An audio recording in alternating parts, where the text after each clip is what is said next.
What is going on, YouTube fam? It's your boy YUNGFAB tapping back in with another video. You know what I'm saying? Today we got a little Wilt Chamberlain interview. You know what I'm saying? Wilt Chamberlain on the rumor that he slept with 20,000 women. It's kind of odd, you know what I'm saying? But besides the point, they're about to be talking about some NBA basketball stuff. You know what I'm saying, man? Hey, if y'all new to the channel, suggest y'all hit that subscribe button so y'all don't miss any of the basketball NBA content. You know what I'm saying, man? Let's go. My God! I'm taller than everybody that comes on this show. Then you've just thrown the whole curve off. How tall are you exactly? 5'11" and a half. That's it? Oh, I'm really depressed. It's a big half. That last half is a big half. Congratulations on the book coming out, Who's Running the Asylum. You have some, make some pretty interesting statements here. You talk about, in your prime, how you think you would have maybe stacked up against Shaquille O'Neal, or, you know, well, what do you think would have happened? You against Shaquille O'Neal? Nah. versus Shaquille O'Neal today, because people sometimes lump the two of you together. Yeah, because we're both terrible foul shooters. But other than that, Shaquille and I is like comparing me with Clark Gable. In this case, I'm Clark Gable and he's me. No, he played. I thought you were going to be self-effacing for a second, and then no, nothing like Screw that. No, he plays an entirely different type of basketball game than I do. He uses his physicality, and he's a big, strong young man, and that works well in today's game. If he was facing me and other guys of my time, not so good. I mean, I'm a guy bench pressing around 600 pounds when I was at my best. 600 pounds? Yeah, right. 600? That's pretty good. Yeah. What? Work on it a little while. I'll be in your league, my friend. That's Right. That's why you better be rather nice to me here, you know. And I'm a little surprised because I know you want to talk about a subject that is dear to my heart. Well, we got to talk about this. Yeah. You made a statement, and his statement's going to follow you around for a while that you that you slept with 20,000 women. You made that statement. Now, and I got to say that's crazy. That's the kind of thing that you say, and then people bring it up later on. That's how you go on. Exactly. Right, Well, it's not just me. Have you seen? There's a clock in Times Square. Take a look at this thing. Let me see it's pretty incredible. Yeah, I didn't think that. Right.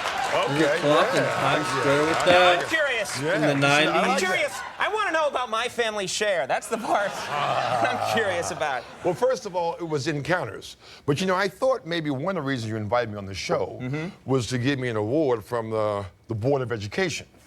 Because whenever people see me now, they go, 20,000. And let's see, he must have... The Board of Education. And sleeping with, how does this connect, bro? You gotta make this work, man. He was like 15, and he's now maybe 55. So let's see, 20,365 into 20,000, and you know, and then so you're getting people thinking. Not only that, I'm teaching them mathematics, which is really the whole story here. You understand? I don't think that's going to be a word problem for kids. If Wilt Chamberlain is with 10 women on a train headed east. That's right. There you go. That's right. And when he gets to Missouri...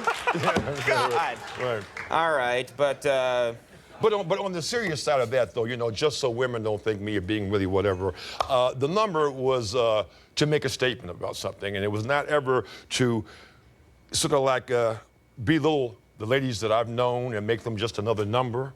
In fact, in my book, they were a number, really great-looking numbers they were, you understand? But what I was trying to say in my book... 20,000. 20,000, right. That's all I'm thinking as you're talking. I'm not hearing any of this. There's nothing wrong with short romance. You keep fading out, and the number 20,000 comes in. There's nothing wrong with short romance, believe me. Bro. Short romance. As long as it's a happy thing, going on, right, believe me.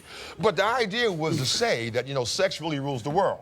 And that, you know, for men who think that having 1,000 different women is really cool, I have found out. But you have to first find out that having one woman 1,000 different times is what's really happening. Oh. But how'd you... Yeah, right. Yeah, that's what's happening. Yeah. Okay. So you had sex 1,000 times with each of the 20,000. That's what I'm thinking now. I'm really impressed now. It takes stamina. It takes stamina. It takes stamina. All right, well, let's talk about another number, all right? Let's talk about the number 100 points in one game, which I believe was versus the Knicks, 1962. That's right. Yeah. Is that right? That's a long time ago. Right, yeah, right. Long time ago. 100 points. This interview was in 1997, so y'all have a reference. This is 35 years ago back then. Now this is what? 64 years ago. It's in one game. Was there a point where just the other team like left and made sandwiches on the bench? I mean, well, I really wish it was. Actually, they were really very embarrassed about the whole thing. And so they were mad at me, you know, and I was just out there trying to have fun. Did you start to, like, at 85 points, did you start to feel bad a little bit? Yeah, absolutely. Like, and the people like, I'll just try and miss this one, 100 points. And I did that. I know. I did that. Then my mother scolded me when I got home. You should be ashamed of yourself. You know, it was not an easy night. No, yeah, no, because I had a lot of friends so. on the Knicks. Let's talk about, well, Michael Jordan. I'm curious. Michael Jordan. Interesting. I say like that. we had a time machine here, and we could send Michael Jordan back to the Civil War. No, that's stupid.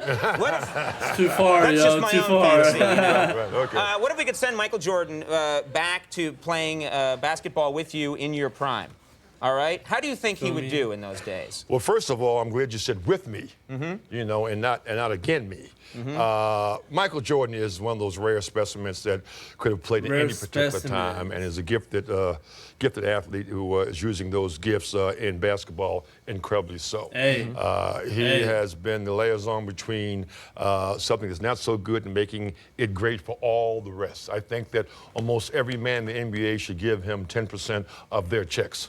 Now, what would his playing style, how would that have translated back then? Well, his playing style is he's 6'7" and he's like 197 pounds. 6'7"? Coming into... I've been hearing Michael Jordan 6'6", 6'5". We're talking 6'7"? Michael Jordan is tall, what we call our domain, the pivot for us big guys. Would not have been very wise of Michael, you know, if he was playing during our time. So we would say, Michael, you know, as long as you do all those fancy things outside of where we are, that's fine. So it wouldn't have been good for Michael. Really? No. You think he'd have been crushed, is what you're saying? I don't think. I know he'd have been crushed. In that era? Really? He just wouldn't have worked back then? If any era was weak, man, it was that 60s era, bro. There's no way. We're talking 60s NBA was really that competitive. Michael Jordan getting crushed in that era. Chat, I want y'all to let me know what y'all think down below that comment, man. Come on, man. There's no way Michael Jordan getting crushed. No, he would have came in there once or twice. What about the 360-degree whip-around dunk? Right. What would people have thought of that at the time? Well, you know what? I'm glad you said that because, you see, the mentality of the fan today is wonderful, and they've learned to accept showbiz. Right. And Michael is the epitome of showbiz, along with that great talent. During my time, if you did a 360, first of all, the opposition would take it as an insult that you would try to do something like that against him. The coach on your own team, if you weren't at least 90,000 points ahead, would bench you. And the fans would look at you like, well, he's the biggest hot dog in the world. So you're saying Michael Jordan back then would have been on the bench the whole time? Absolutely, you know, being considered how to think about interesting. that. That's the truth. Really? But now in Chicago, if he doesn't give you one of those 360s you're talking about, right, even though their team is 90 points ahead, right, they're looking for something spectacular. The fans will turn on you. You're right. Back then it was more about teamwork, working together. Absolutely. What's happened to basketball? Were you a basketball player? Who, What's me? happened to basketball? Oh man, how this is aged. You know what I'm saying? Well, I used to like to play basketball, but and I had the height and everything. I lacked what's called coordination. And it's true. Yeah. And I found out later that you need that. I didn't wear. I was one of those guys who was like, to me, you know, and then and I'd get it, and I fell a lot. Yeah. I wept openly sometimes during the game. It was just a messy thing. Well, that could be a problem. You know yeah. you know. Yeah. But still, I'd have given you a run for your money. Yeah, I hear it. Okay. All right. Now, we'll talk about a record. So this blew me away, but you're a competitive guy. I think so. And I didn't know this. This translates into your personal life. You like to drive cross-country, and some people do. I've driven cross-country a few times. I enjoy it. But you like to do it really fast. Is that the case? Absolutely. How fast are we talking about here? Well, we're talking about trying to average up in the 130s and go as high as 175, 180 miles an hour. Understand, you know, and that's a non-stop drive from like New And this York. is in a Volkswagen Bug. That's the impressive Yeah, well, thing. I did a commercial for Volkswagen. It's with a little different engine. But Oh, he balling in the little Volkswagen, bro, all the way down. You feel me? What are you talking about? How can you go that fast and kinda not be funny. constantly pulled over? That's what I happens? was about to say. well, you have to be clever. You have to use your What eyes. do you mean clever? Oh, You're going yeah, 180 miles an hour. yeah. Everything's a blur. You're just well, birds are just piling up on your windshield. A clever bird, a clever blur. Yes. You also you clever like bird. to this I found kind of interesting, but you have a method for sort of like killing time. Yeah. When you see that you're 6 miles out of Denver and you're on the road going 150 miles an hour, what do you Right. do to try and kill? I hold my breath and see if I can hold my breath all the way to Denver. You understand? Like if it's 8 or 9 miles away, you know. And so I work, you know, I got to work my way up. Though. When I start in New York, I can only hold my breath about like a minute.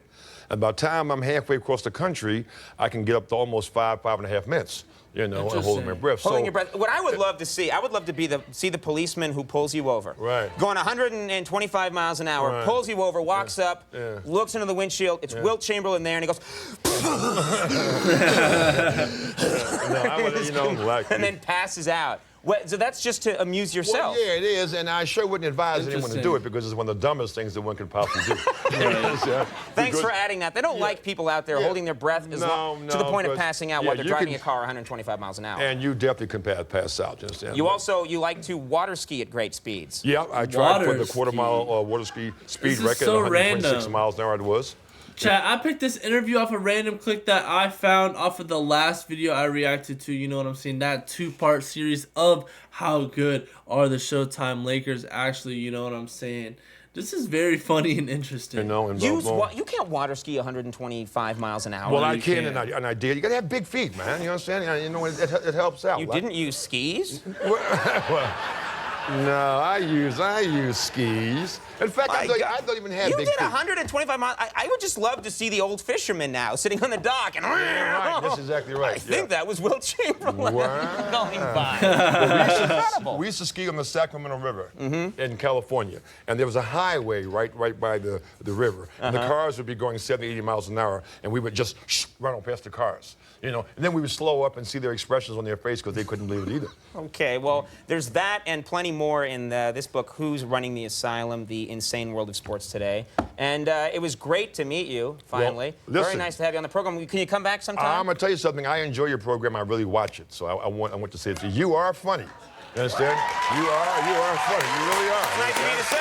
Right. Finally, thank you. It's an older Somebody show. who admits they've seen the show. I've seen the show He a actually number of watched times. the show. All right, Wilt Chamberlain, thank you very much. Mary Chapin Carpenter. Hey man, it's a funny interview, you know what I'm saying? I just found a video, thought I'd react to it for y'all, you know what I'm saying, man. If y'all did like this video, man, hit that like button, you know what I'm saying? Comment down below other videos of, you know what I'm saying, just funny moments of NBA players, other things going on in NBA history, what's going on today, in the past, blah, blah, blah, etc. You know what I'm saying? I'm down to react to anything basketball. That's what my channel's about, man. Hey, I hope y'all like today's video, man. Hey, hit that subscribe button so y'all don't miss the next one. Have a good day, and I'm going to catch y'all on the next video. Yes, sir.